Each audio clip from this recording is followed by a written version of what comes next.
Denmark and Sweden. This is a great opportunity to learn about wind energy as I bike into Scandinavia. To fully understand wind energy, it is important to first learn about the history of the technology. So let's talk to some knowledgeable people and visit some important sites. The first stop is the Poul Museum. Poul was experimenting with electricity from windmills way back in the 1870s, a real pioneer. This museum, which used to be Poul laboratory, was a great learning experience. He made devices to control the windmills, produce electricity, and was way ahead of his time when he developed a way to store large amounts of energy into hydrogen batteries by using electrolysis. He paved the way for the future. We want to thank Anna for this great tour of the Poul Museum. Thank you. Okay. Thank you. Introducing Birger T. Madsen, BTM.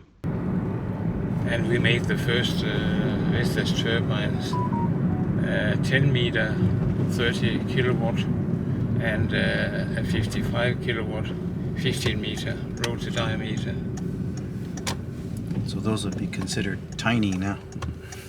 Yes, very, very tiny. We're here with Birger T. Madsen, Yeah. one of the pioneers of the wind turbine industry. It goes way back, and he has lots of knowledge for us. It was in fact in these factory halls here we made the first prototypes and so of the Vestas turbines. Really? Yeah. Okay, so this is So where it it's very started. authentic. So it's about... You can see here. It is regulated inside the shaft, and as soon as the wind becomes too heavy, then it go out, and when it's ready, it go in. It's from 1922.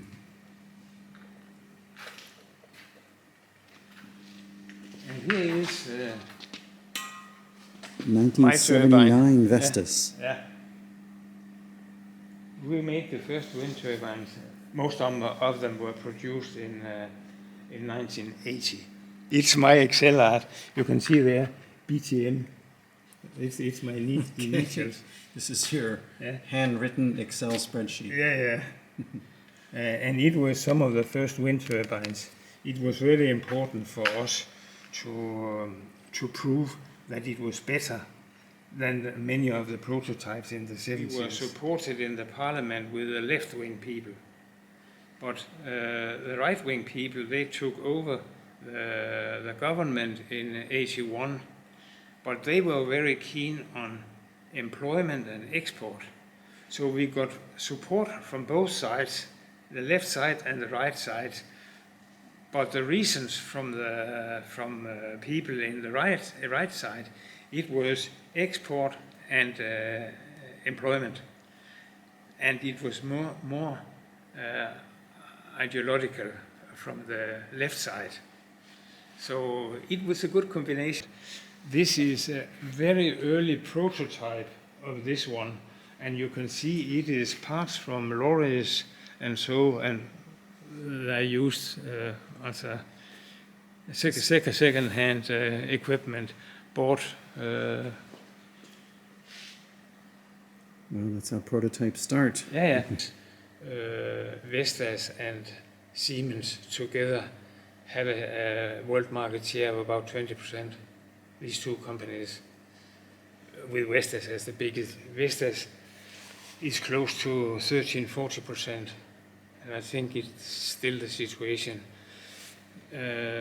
One thing has changed a lot since 2008-9, when the Chinese started to produce their own windmills. So China is the biggest market in the world, but it is covered solely with Chinese manufacturers to turn at the same time. So then we avoided what we called wild running of the turbines. When did these blades become fiberglass? Because It was from the beginning, from the beginning of the 80s. And Cour, he made the first fiberglass blades in Denmark. The first we saw here with Risager, he had not fiberglass. He had, wooden beams and so. Right. But all the others, they started using fiberglass since the 1970s. From Cour, yeah. Fiberglass blades. Yeah. Reaching up to the sky. Yeah.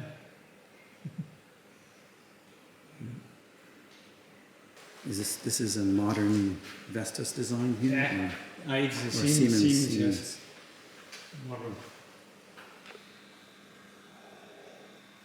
Because I could talk for a long time. Well, this question of recycling is the main one. Yeah. Because if you solve this problem, then you really make the wind turbine business green and not fake green. You have to be able to get rid of the blades and the big cement bases also. This is another thing. You make a big cement base. When the wind turbine is finished, what do you do with this? You just leave it in the ground? So, no, that's not. It should be removed. And it will cost a lot of money. Well, this is the dark side of green energy, right? Yeah. Thank you for this great tour of the LEM Museum. It has been a pleasure to show the museum and tell about the story. Yeah, and it's all important because the history of the past tells us where we're going in the future. So, after some years, after I've been testing blades for 15, 20 years or so, I started working with recycling. Introducing Eric Grove Nielsen, EGN. In the year 2000, from my new 2000. address up in near Gothenburg in the north of Roskilde. So how did that start? I mean, you just saw people throwing the blades in the garbage? There was no problem at that time. Yeah. But I thought that there would be, someday there would be a problem with blades, a lot of blades piling up,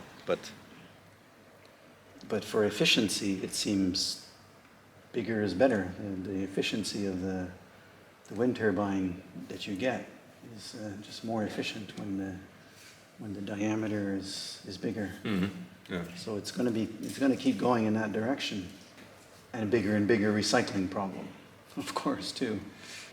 I'm afraid it'll take some time. I think it's recyclable resin. It's here and it'll grow. But even epoxy, recyclable epoxy. But biosourced will take more time and flax even more. Entering the town of Esbjerg in Denmark. This is the major port for offshore wind energy, the largest wind turbines. You can go in there, no worries. Oh yeah? Yeah. I didn't think I'd be allowed to visit, but they waved me in. It's difficult to imagine the size of these wind turbines until you are right beside them. We see the parts here for Siemens and Vestas wind turbines, ready to be shipped out. The bigger the wind turbine, the more energy efficient it becomes compared to cost. So in the future, the wind turbines will likely keep getting bigger and bigger.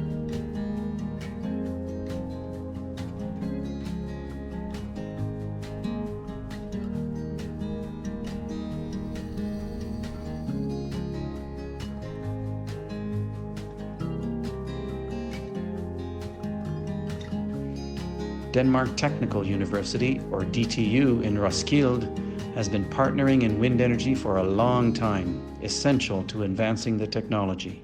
We're very lucky we have Professor Larry Lessard here from McGill, and right now he's doing a cycling tour around the world. Bike62 I think it's called, right? And there's a website you can follow his progress. We started maybe 40 days ago from Paris, traveling through France and Belgium, Netherlands, and Germany, and now here.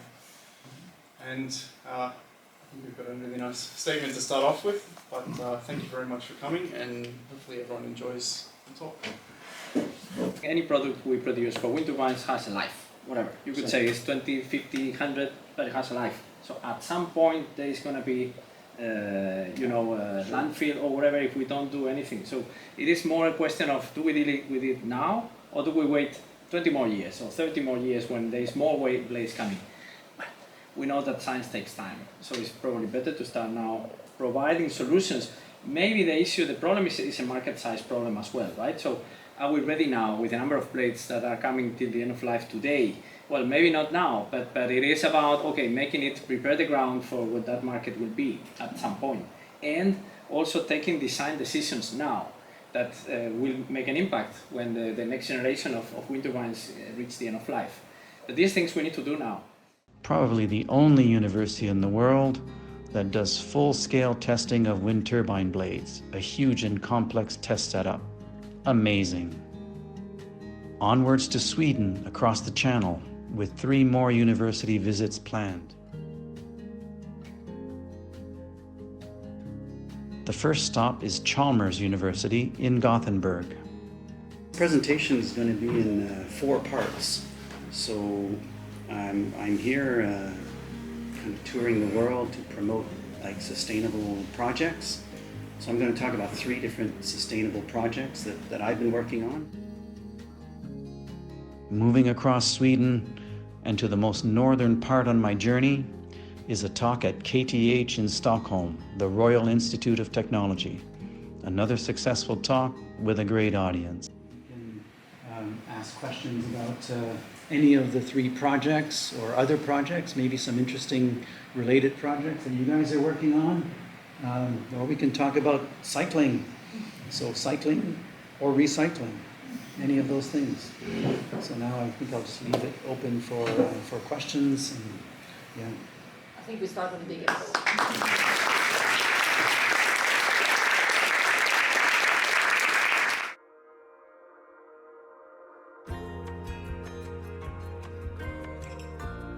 No matter where I go, I take notes about the journey.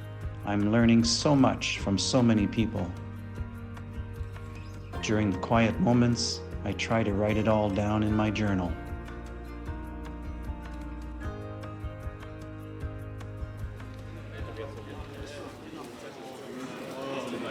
I'm here at Linköping University. This is the 3rd university on my Swedish tour, and it's a very good technical university in the center of Sweden.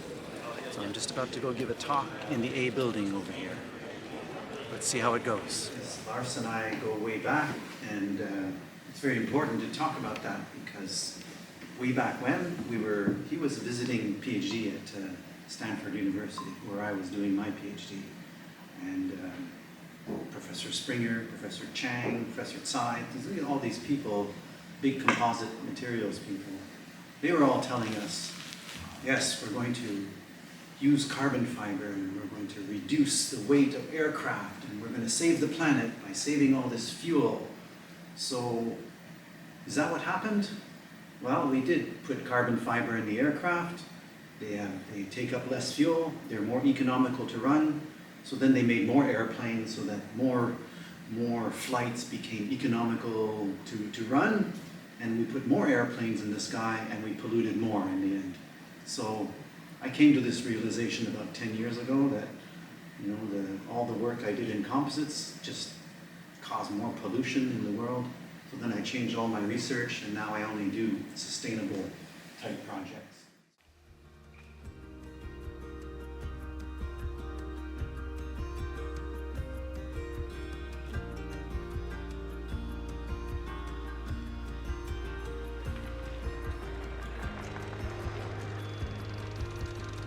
I bike south through forests and lakes that remind me so much of Canada.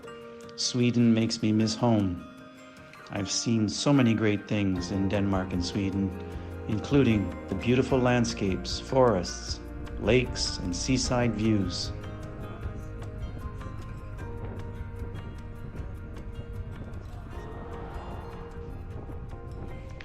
Just before leaving Sweden, I biked by this huge pulp and paper plant spewing out smoke into the sky. Looks like we still have a long way to go.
If caring about the environment is something that speaks to you, consider supporting us by subscribing to our channel and sharing our content. Follow me along this journey towards creating awareness to save the planet. Hope to see you on my next Zero Waste Ride.